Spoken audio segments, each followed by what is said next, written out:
Trois femmes d'aujourd'hui, trois Montpelliéraines, viennent de découvrir cette œuvre monumentale qui a fait de Jeanne Galzie, au début du XXe siècle, une des écrivaines les plus reconnues, avec Colette. Pourtant, on l'a totalement oubliée, même dans sa ville natale, qui est pourtant présente dans 11 de ses 22 romans. Elles ont découvert, au fil de leur lecture, l'incroyable modernité de cette écrivaine si discrète, dont l'œuvre révèle les révoltes, les combats, les transgressions et surtout la force de vie. Imaginez, à 77 ans, elle entreprend l'écriture d'une immense saga dont elle écrira les 4 premiers volumes avant sa mort en 1977. La surprise de vivre. Quel beau titre! Elles ont décidé de suivre ses traces dans cette ville que Jeanne a tant aimée et où elle a vécu son enfance, puis sa retraite pendant 34 ans. Leur première recherche au cimetière protestant, sa tombe.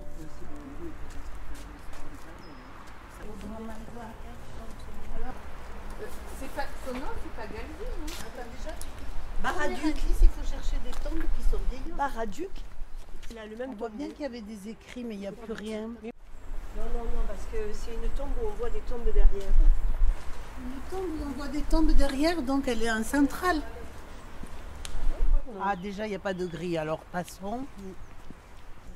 Famille Chaptal. Tout ça, ce sont des noms de familles protestantes. Bizarre, là, hein, les trois à côté, comme ça. C'est pas des portes. Baraduc, c'est pas ça? Ah, Berthe, ah si, Jeanne Galzie. On y est, et sous Baradu, Il y a les deux noms, en fait. Il y a les deux Galzie. noms. Ah ouais, c'est un caveau Ça familial. fait quelque il y a chose quand plein même, de- Berthe, Berthe, c'est sa sœur. Berthe. Berthe va à la rue. Alors, Le dernier livre, elle l'a terminé en 76. Vous imaginez, 93 ans. Ouais, c'est une drôle de tombe. Hein. Rendement de terrain ici, ouais. Ah, Mais ça, c'est moi, l'arbre, je m'attendais il est à en ce train qu'elle de soit pousser fleurie, dessus. parce qu'il n'y ait personne qui vienne sur sa tombe, Il y a ça peut-être m'étonne. C'est nous qui allons les prochaines. On va être obligés On lui d'amener. amènera des fleurs. Je crois qu'elle le mérite. C'est drôle. Regarde. Il y a une plume d'oiseau. Qu'est-ce que vous avez mis? Ah, C'est mieux que des fleurs. et on va pas les laisser. Et non, on va pas les laisser. Qu'est-ce que vous avez? Est-ce que vous avez Ça mis serait le génial rossignol? d'en avoir plein, Ah de oui, pouvoir les laisser. ça c'est mon préféré. Ah, toi, c'est ça? Ouais, le Le rossignol rossignol aveugle. aveugle. Tu vois la plume d'oiseau à côté, c'est un signe. T'es un peu libre comme un oiseau, Jeanne. Voilà la rue où elle est née. La grande rue. Qui bien sûr ne s'appelait pas encore Jean Moulin. Elle disait joliment « Je suis née native de Montpellier ». Ah, la voilà.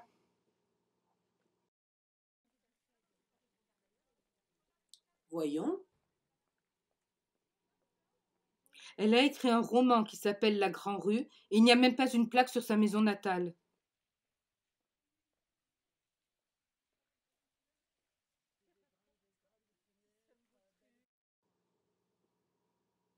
Oui, à l'angle de la rue du Cygne et en face de la chambre de commerce.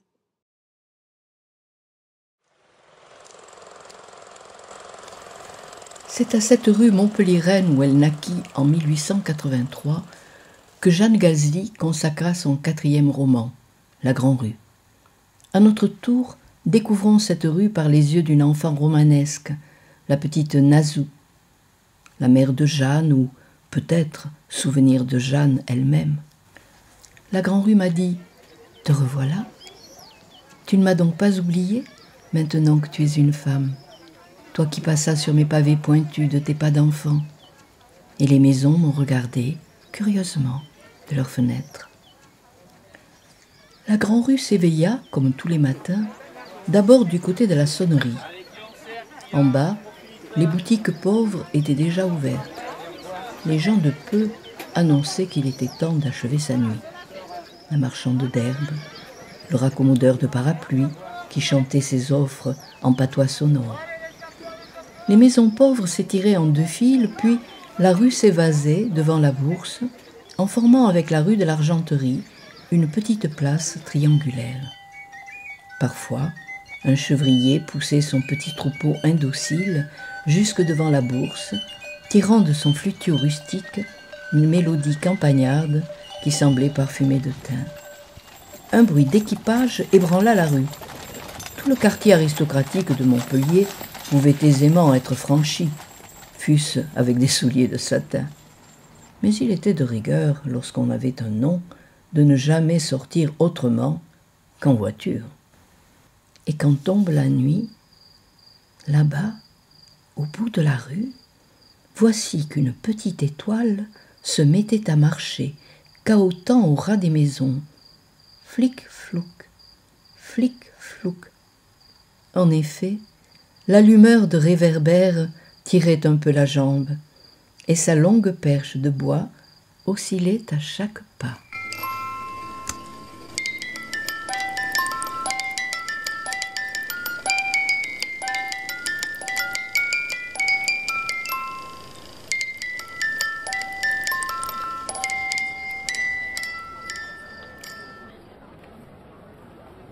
C'est là que j'ai fait mes études. Moi aussi. Comme Jeanne. Elle y est entrée à 5 ans. Elle y a fait toute sa scolarité. Et elle a passé son bac à 15 ans. C'est pas mal quand même.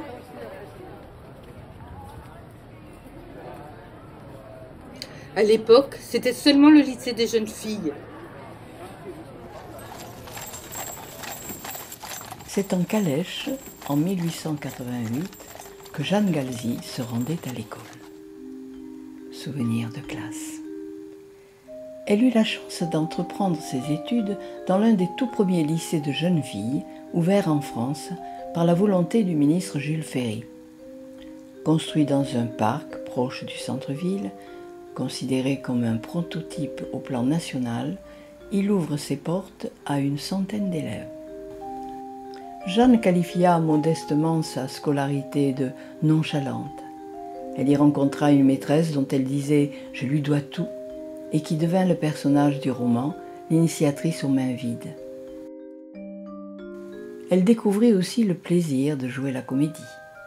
Après le baccalauréat, Jeanne décida de poursuivre ses études.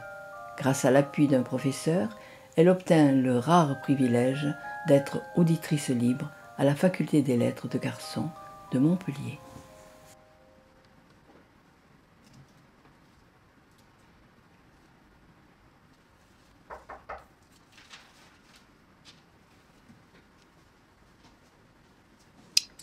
Jeanne a passé 2 ans à la faculté des lettres de Montpellier en compagnie d'une dizaine de filles à peine, étudiantes bénévoles comme on les nommait alors. Maintenant, elle sait ce qu'elle veut, écrire. Quitter Montpellier, où elle risque d'étouffer, est indispensable pour elle. Poursuivre les études est un bon prétexte pour aller à Paris, où elle préparera le concours d'entrée à l'École normale supérieure de Sèvres, pour devenir enseignante, même si elle n'en a pas la vocation. Elle convainc ses parents. Ils ont l'intelligence et le courage d'accepter ce qui n'est pas évident à cette époque, dans ce milieu de bourgeois huguenots. Laisser partir dans la capitale une fille de 23 ans, seule, pour préparer un concours très aléatoire à l'époque, pas évident. À Paris, à Moscou, comme les 3 sœurs de Tchekhov. Les femmes occupent une très grande place dans les salons littéraires où se croisent écrivains, dramaturges, hommes et femmes du monde ou du demi-monde. Les amours lesbiennes ou bisexuelles fleurissent ouvertement. Nathalie Barney, dite l'Amazone, Colette, qui écrit et danse au music-hall, la courtisane, Liane de Pougy. Tout en poursuivant ses études pour devenir enseignante, Jeanne se fera une place dans le milieu littéraire, publiera des poèmes dans la célèbre revue Le Mercure de France. Elle découvrira son homosexualité et se liera à la très célèbre tragédienne Eugénie Segon-Weber, de 16 ans plus âgée qu'elle. Magnifique actrice, à la beauté un peu farouche, une voix sublime à la diction parfaite, capable d'interpréter tous les rôles. On en sait bien peu de leur histoire. Jeanne fut si secrète sur sa vie intime. On sait cependant avec certitude que ce fut sa grande histoire d'amour. Pour imaginer leur rencontre, il va nous falloir puiser dans l'œuvre de la vieillesse, la saga de la surprise de vivre. Dans le 3e tome, La Cavalière, la jeune Amédée, sauvageonne passionnée de chevaux et des grands espaces camarguais, va découvrir Paris et l'amour avec l'actrice Elina Franz. Elle essayait de remettre les choses à leur place, comme lorsque là-bas, en Camargue, Noun, à grands coups de balai, mettait de l'ordre dans le mas. Pourquoi Elina Franz l'avait-elle aussi soudainement emportée chez elle?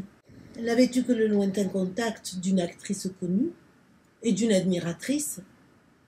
Elle ne l'avait jamais vue que dans sa loge, envahie d'enthousiastes spectateurs. Elle lui avait envoyé des fleurs, mais que devenait-elle parmi tant d'autres? Elle lui avait écrit, mais que pouvaient être ces mots maladroits? Elle essayait de s'expliquer pourquoi l'actrice avait arrêté sa voiture contre le trottoir où elle marchait. Il lui avait intimé d'un geste l'ordre de monter près d'elle. Cette course muette à travers le Paris nocturne, où une main tenait la sienne, et cet ascenseur, et la porte ouverte. Elle se redressa sur le coude et la regarda dormir. La respiration soulevait cet étroit espace qui séparait les seins. Un menton ferme s'incrustait dans le rond de l'épaule, et le visage était tourné vers l'espace de la chambre, à peine éclairé. Encore contre elle, par la douceur de sa peau, elle sentait sa vie jumelée à cette autre vie proche. Elle n'osa pas bouger pour ne pas troubler ce sommeil. Des délices fondaient encore en elle, comme s'il suffisait de leurs jambes mêlées et du parfum sous lequel stagnait l'autre odeur plus profonde. De fines fougères s'étiraient encore en elle, vibraient, avec des battements délicieux, s'écrasaient aux hanches, s'évasaient en gaine. Elle pensa aux sirènes. Depuis son arrivée à Paris, Jeanne a tout réussi. Alors sa double vie commence. Jeanne Baraduc obtient l'agrégation de lettres, tandis que Jeanne Galzi publie son premier roman, L'Enseveli, qui reçoit un des prix de l'Académie française. L'action se situe déjà à Montpellier. Dans le premier roman de Jeanne Galzi, L'Enseveli, le personnage principal, qui lui ressemble, vient se ressourcer dans son Midi natal, abandonné pour la vie parisienne. Il emprunte, bien sûr, le pittoresque petit train de Palavas. Le train minuscule se traînait à travers les vignes. Entassées sur d'étroites banquettes, des femmes parlaient, entre elles, de leur accent chaud et sonore, où passent des flambées de soleil. Par les fenêtres, la chaleur suffocante coulait comme un fleuve de feu. Partout fulguraient les étangs. Ils brillaient comme du métal poli. Le soleil y tombait, les pénétrait pour s'y dissoudre. Il n'était plus que dans la lumière liquide. Pérols, Carnons sommeillaient dans les sables. Palavas se détachait sur le bleu épais de la mer. Un jeune homme, beau comme ils le sont tous ici, jouait lentement un air populaire et mélancolique sur un accordéon délabré. Mes regards fascinés se posèrent là-bas, entre l'étang et la mer, sur l'antique cathédrale solitaire, Maguelone. Comme sauvée d'un double déluge, seule, au milieu des terres englouties, elle émergeait des eaux et du ciel sur le socle étroit de son île. La cathédrale abandonnée s'animait d'une vie immobile et me regardait d'un air de mystère et d'appel.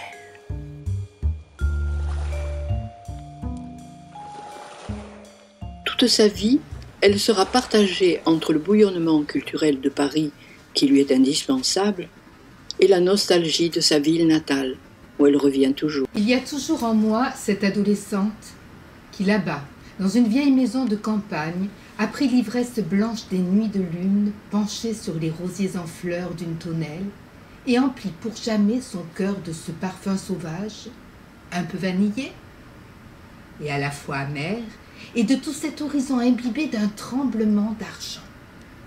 Argent verdâtre des oliviers, argent diaphane des lointains saupoudrés de lumière, argent dansant sur les allées entre l'ombre bleue des feuillages, argent sec et dur de la mer.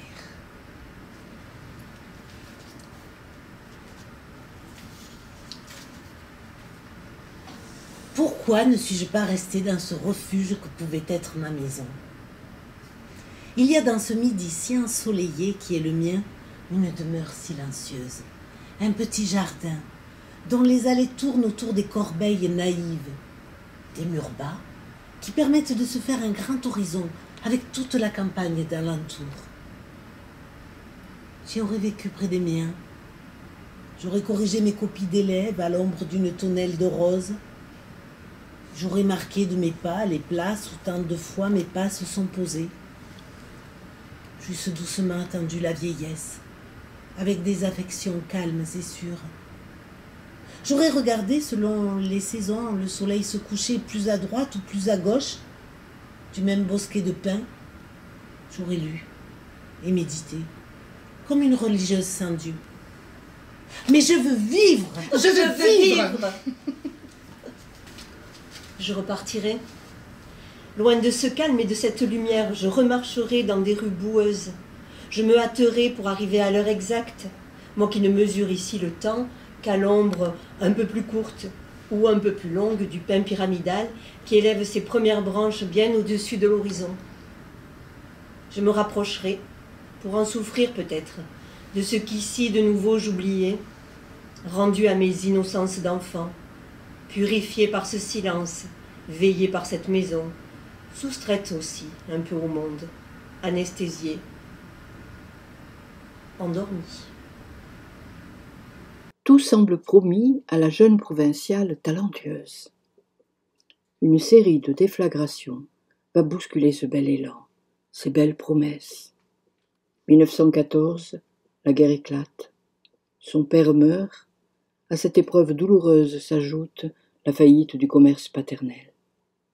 La voilà chef de famille, avec la charge de sa mère et de sa jeune sœur qu'elle assurera toute sa vie. La nécessité de devenir enseignante qu'elle avait jusque-là esquivée s'impose. En 1915, c'est comme enseignante que Jeanne Galzi retrouve, rue de l'Université, la faculté des lettres de garçon où elle eut le privilège d'être auditrice libre. Étrange retour de la destinée. Je remonte de mes pas de femme ces marches que j'ai gravies à peine sortie de l'adolescence. L'université méridionale s'est transformée en effet pendant la guerre en lycée de garçons. Dans cette salle où je vais être pour la première fois la femme chez les garçons, ce sont presque des enfants qui entrent brusquement. Des chuchotements, des regards qui m'examinent avec stupeur, et me voici seule avec eux, mes élèves de 4e A2. Je devine, rien qu'à voir l'air gouailleur avec lequel les plus grands m'ont examiné, des pieds à la tête, qu'il me suffira de ne pas paraître assez semblable à eux pour exciter leur dérision. Il a fallu que la guerre de 14 envoie tous les hommes au front pour qu'une femme puisse enseigner à des garçons. Je remplace les morts, comme un peu emphatiquement le proviseur vient de le leur affirmer. Et il est une classe où cela m'est toujours très sensible. Cette 4e A2 où une petite photographie montre l'homme jeune qui fut ici mon prédécesseur. Image commémorative qu'une mère a donnée pour qu'un peu de son fils restât où il avait besogné, enseigné, souri, souffert peut-être.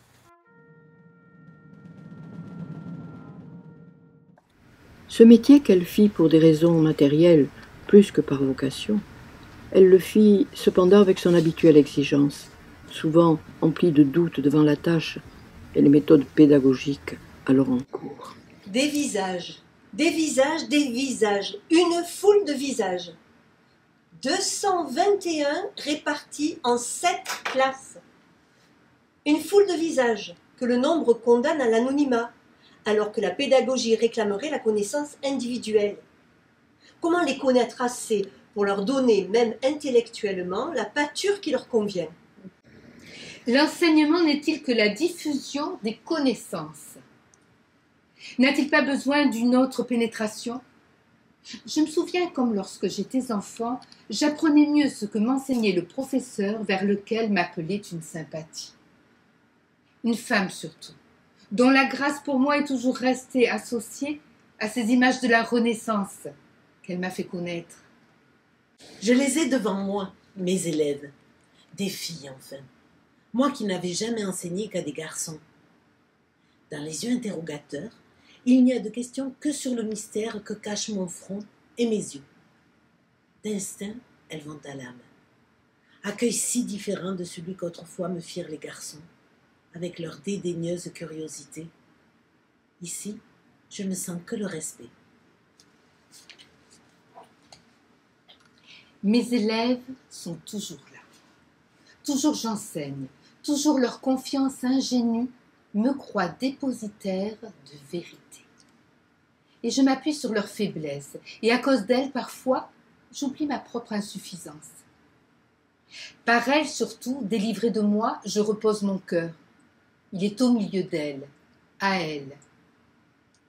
Un sourire légué, une défiance l'attriste, une attention qui me suit, mais soudain chère, comme un être ami. Ce peu de leur âme où j'entre me sert de compagne. Et elle pose déjà les questions qui fâchent.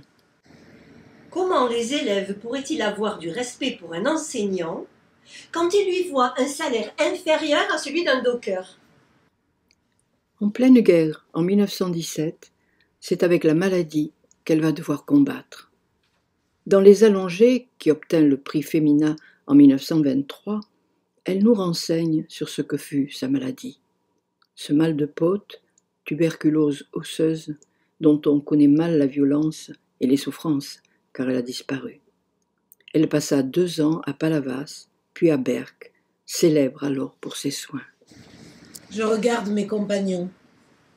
Comme il faut peu d'espace pour vivre. Mon corps a reposé, comme le leur repose, dans la largeur et la longueur avarement mesurée d'une gouttière à ma taille. Toujours le même lit, toujours le même allongement. Des semaines et des semaines, des mois et des mois. Et les seuls mouvements sont ceux des bras, qui se lèvent, des bras qui semblent être ce qui vit le plus en nous, puisqu'ils s'agitent sans cesse, tendus vers le ciel comme une constante imploration. Et partout, on voit des miroirs. Nulle part on en vend autant qu'ici, où sans cesse, ils nous servent à retrouver tout ce qui n'atteint plus notre regard. Au-dessus de notre allongement, ils font glisser jusqu'à nos yeux leur image inverse et tremblante. Ils découpent en petits morceaux, limités par leur cadre de nickel, le monde que nous avons perdu, et nous recousons patiemment ces lambeaux brillants et fragiles, où tout est réduit et faussé, pour nous refaire un univers. La fièvre m'a donné une peur puérile. Je n'ai plus que l'envie de repartir, d'aller vers des horizons doux. Je revois le jardin qu'habita mon enfance, la lueur de la lune blanche sur les vignes, toute une longue allée de lauriers en fleurs. Des sensations oubliées surgissent, comme si l'enfant que je fus renaissait soudain en moi. Je retrouve par le souvenir la gracilité souple de mon corps jeune, la danse légère des jambes, la force des bras, la flexibilité de la taille à peine formée. Cette étroite enveloppe de chair neuve sur une ossature intacte. Il achève sa 3e année de maladie. Il est mon aîné d'1 an de souffrance. Il est mon aîné par une infinité d'heures de martyre, par ses plaies qui suppurent, par sa vie qui s'en va. Il a un visage terreux et sans âge, et ses cheveux bouclés sur le front sont presque tous tombés à la nuque, partout la tête appuie et frotte sur les coussins. Il parle, difficilement, en faisant effort pour trouver ses mots, comme déjà déshabitué de communiquer avec le monde. Et je cherche en tâtonnant ce qui peut l'intéresser ou le distraire, ou surtout, s'il en a besoin, lui apporter un réconfort. Mais c'est lui qui s'informe de moi, et dans l'odeur de ses pauvres plaies, qui me dit des paroles de courage, et me fait remarquer combien j'ai progressé depuis que je suis ici. À votre arrivée, vous descendiez et montiez les marches du même pied, péniblement. Aujourd'hui, c'est d'une façon plus normale, beaucoup plus vite. Vous voulez dire moins lentement. Il me regarde et répond avec gravité, comprenant ma pensée secrète.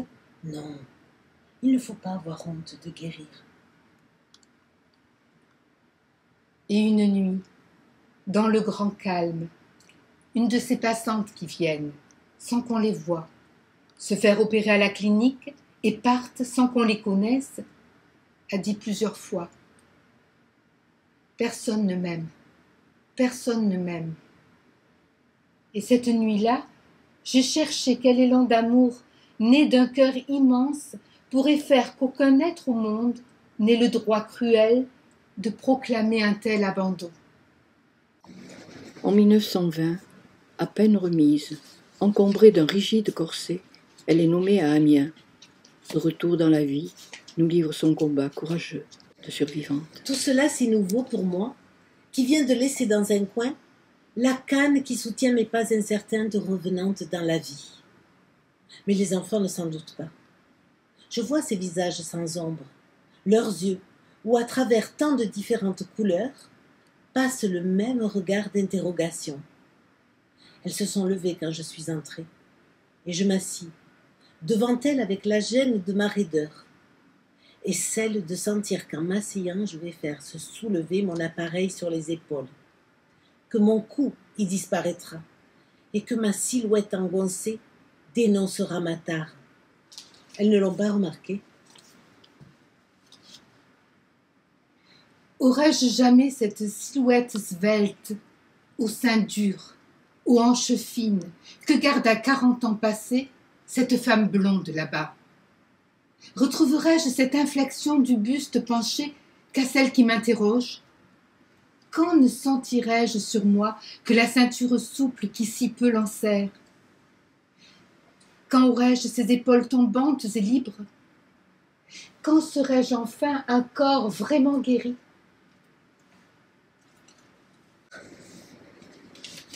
Comme vous avez changé, qui vous a vu et qui vous voit, quand je me souviens de ce que vous étiez quand je vous ai aperçu pour la première fois, vous aviez tout. Vous aviez trop tout. Je vous ai détesté toute une soirée. Il n'y avait pas un de vos gestes que je n'ai envié. Je me disais, quelle supériorité avons-nous, femmes de théâtre, si les autres peuvent être ainsi? Que nous reste-t-il? Et j'avais une rage. Mais maintenant, on ne vous reconnaîtrait plus. C'est extraordinaire. Enfin, n'est-ce pas, cela ne fait rien. Vous êtes une intellectuelle. Ce n'est pas avec votre beauté que vous gagnez votre vie. Oui, je voudrais être une femme intacte, une femme belle, une femme aimée.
Pourtant, des retrouvailles eurent lieu, puisque Madame Second Weber, en 1921, interprète le rôle de Cassandre dans la pièce de Jeanne à l'Opéra municipal de Montpellier. Un beau cadeau. Le soir de la première tant redoutée fut un succès, écrit-elle à son amie Nathalie Barnet. Miracle que fut la réussite d'une pièce, montée avec une hâte insensée, et où tout pouvait rater devant un public inaccoutumé au spectacle tragique. Serait-ce cela la gloire? Même relative, même restreinte. On m'a conduite à elle dans les ovations. On a été mêlés quelques brèves minutes dans les mêmes regards. J'ai baisé sa main sans songer nullement que cela se voyait. Elle a dit « 2 femmes, c'est stupide. Appelez Escande. » J'ai fait signe de mon bras vide à Escande proche. En 1923, le récit de ses années de maladie, Les Allongées, lui vaut le prix Femina qu'elle obtint devant Joseph Kessel et Henri de Monterland. Ce succès améliorera sa vie matérielle, mais pas au point d'abandonner l'éducation nationale. Sa carrière littéraire se poursuit avec succès. Jusqu'à sa retraite, elle mène une sorte de double vie, extrêmement laborieuse, installée dans une modeste pension qui la libère de toute tâche matérielle. Elle va connaître à nouveau la guerre et le deuil. Elle vécut les années de guerre d'abord à Paris, puis à Montpellier, lorsqu'elle fut contrainte à prendre sa retraite en 1943. Jeanne s'est très peu exprimée sur le plan politique. On sait seulement que, sans participer vraiment à la résistance, elle aida à cacher la Ligue des droits de l'homme, qu'elle hébergea peut-être des personnes en danger. Revenue vivre à Montpellier sa retraite dans la maison familiale, en 1945, elle est élue membre du jury du prix Femina, ce qui exigea d'elle une présence régulière dans la capitale. Elle continua donc cet équilibre entre ses 2 amours, Montpellier et Paris. Libérée de l'enseignement, elle se consacre totalement à sa carrière littéraire, publie une dizaine de romans, la biographie de George Sand, d'Agrippa d'Aubigné. Toujours passionnée de théâtre, elle écrit des adaptations théâtrales pour Radio Montpellier avec Madeleine Natal. Mais soudain, à presque 80 ans, à l'orée de l'extrême vieillesse, elle se met à la rédaction d'une grande saga romanesque, La surprise de vivre. Une vaste fresque sociale sur l'histoire de la bourgeoisie et son déclin dans ce sud qu'elle aime tant nous donner à voir. Ce sera l'apogée de sa carrière. Quand on suit la partie haute de la Grand-Rue, on tombe sur 2 adresses remarquables. Au 11, vécut Frédéric Basile, le peintre. Au 8, Alfred Bruyas, le mécène. Ces 2 figures importantes de la peinture montpelliéraine le furent aussi par le rôle qu'ils ont joué dans l'œuvre de Jeanne Galzi. C'est à l'âge de 77 ans déjà qu'elle entreprit l'écriture de La surprise de vivre, dont elle termina le 4e volume en 1976, un an avant sa mort. À l'origine de cette saga d'une famille montpelliéraine, la puissance d'une image, la réunion de famille, tableau peint par Frédéric Basile en 1866. C'est en revoyant ce tableau que j'ai compris que tout m'était venu de là, et qu'en d'autres temps, et avec d'imaginaires personnages, j'avais refait une réunion de famille. En effet, on peut s'amuser à imaginer les correspondances des personnages de la saga avec ceux du tableau. Ainsi, le couple de notables, rempli de dignité, pourrait bien être le banquier protestant, Desandres, installé dans la Grand-Rue, et son épouse, l'épanouie Gémina. La longue silhouette discrète de Frédéric Basile fait penser à Arnold, leur plus jeune fils, qui deviendra un peintre reconnu, et cette délicieuse jeune fille dans sa robe d'organdi pourrait bien être leur fille Suzanne. Quant à cette femme assise, un peu différente des autres avec son petit chapeau et son vêtement sombre, elle évoque irrésistiblement Noémie, la rigide vieille fille huguenote. Mais le thème central de cette saga, c'est l'exaltation de l'amour, de toutes les amours. Au centre du premier tome, la lente découverte par Eva, la jeune veuve, de son homosexualité. Était-ce cela l'amour? Était-ce à cela qu'elle avait aspiré en lisant en cachette tous ces livres romanesques où se complaisait sa mère? Même les mois ingénus des fiançailles lui paraissaient enviables depuis qu'elle avait découvert un autre homme.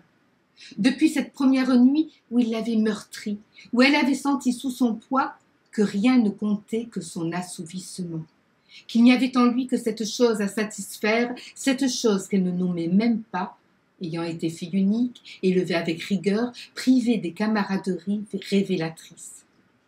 Était-elle une exception? Seule à avoir ce dégoût? Ou bien cela dépendait-il de lui, de son acharnement, de sa hâte brutale? Elle se sentait sa possession, son instrument, et ce serait ainsi toute sa vie. Toute sa vie.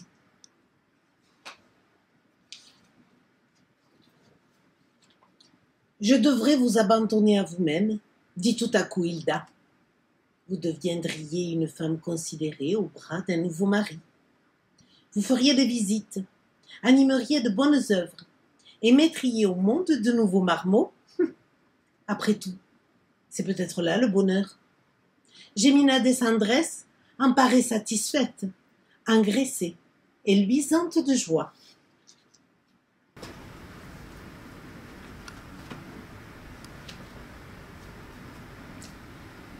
Était-ce cela l'amour? Était-ce à cela qu'elle avait aspiré en lisant en cachette tous ces livres romanesques où se complaisait sa mère?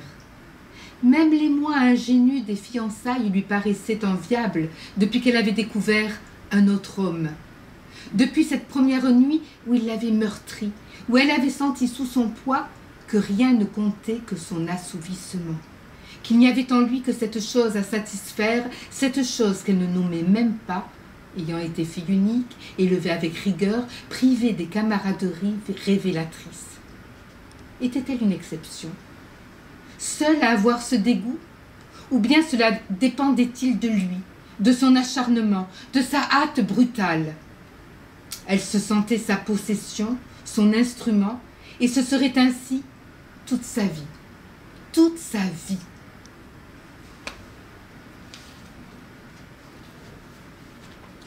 Je devrais vous abandonner à vous-même, dit tout à coup Hilda. Vous deviendriez une femme considérée au bras d'un nouveau mari. Vous feriez des visites, animeriez de bonnes œuvres et mettriez au monde de nouveaux marmots. Après tout, c'est peut-être là le bonheur. Gémina Descendres en paraît satisfaite, engraissée et luisante de joie.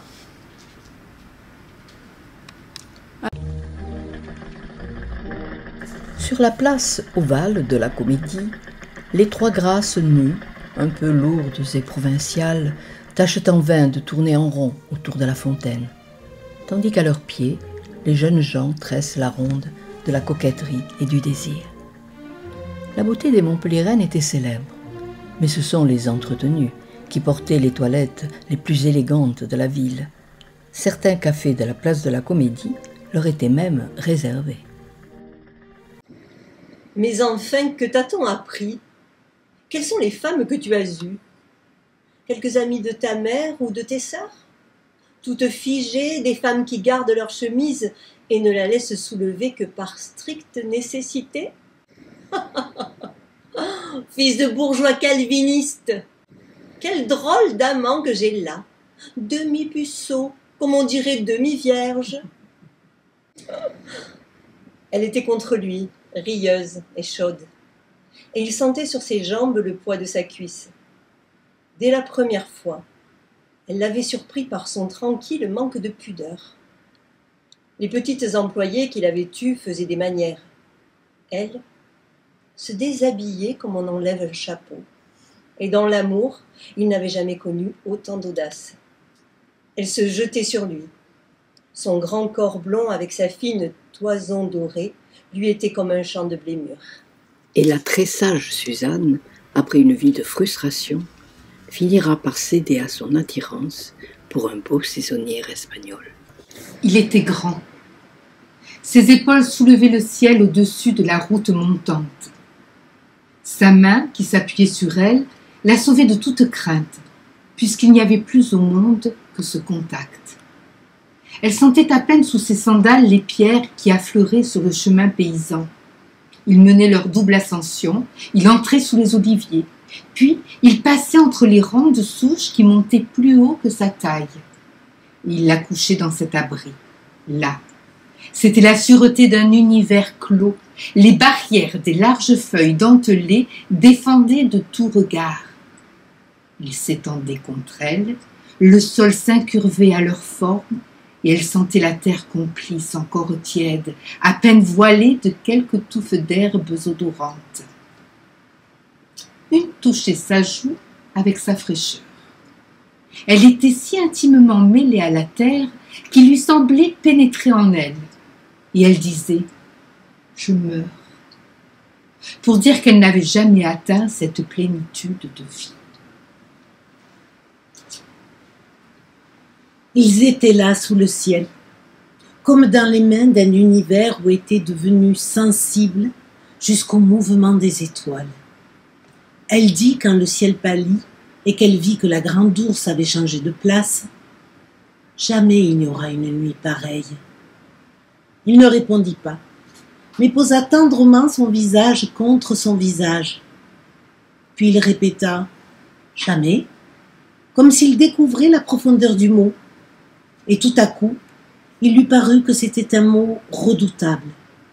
Elle le serrait si fort qu'il lui demanda « Qu'as-tu » ? Et que pouvait-elle lui expliquer ? C'était un enfant venu d'un pays, proche de la terre, et elle se découvrait soudain d'une autre race, faite d'expériences accumulées, de vie, pendant des siècles loin de la nature, rivée à des lois artificielles et à des jugements conventionnels. Il faut rentrer, dit-elle malgré elle. Mais c'est que déjà, elle acceptait de reprendre sa caste, ses devoirs, ses étroites lois. Elle se leva, un peu titubante. Il la saisit pour la soutenir. Autour d'eux, le stridulin des criquets emplissait la nuit.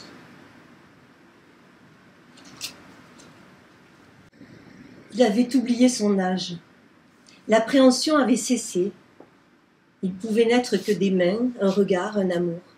Il s'étonnait d'avoir mis si longtemps à découvrir cette autre béatitude, où la volupté ne lui était plus sensible que par celle qu'il donnait. Était-ce possible ? Tout lui paraissait enchantement, même d'exister. Les arbres doivent sentir cette extase quand le vent balance leur feuillage et que la sève de la terre monte jusqu'à leur frondaison. Sa félicité était si pleine qu'elle recouvrait tout, effaçait tout, comme si l'univers n'avait plus que deux êtres, elle et lui. Un corps laiteux, des cheveux fauves, et ce parfum qui était elle aussi, de sa chair, de son plaisir. Il la sentait donnée à ses mains, à son regard, à son amour. Il ne pensait plus au réel, il était transporté hors de lui, hors de tout, dans un contenu d'extase. Comme si une autre jeunesse s'était tout à coup ouverte à lui. Parfois il reprenait pied, se souriait et elle osait dire « à notre âge », avec une tendre dérision, comme si l'amour n'était pas une jeunesse retrouvée.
J'écris pour dire que je fus, parmi l'éternité du monde, le bruit éphémère d'un pas, le battement indiscernable dans l'immense rumeur du monde, d'un souffle passant sur le sable, d'un cœur, cette aile de colombe.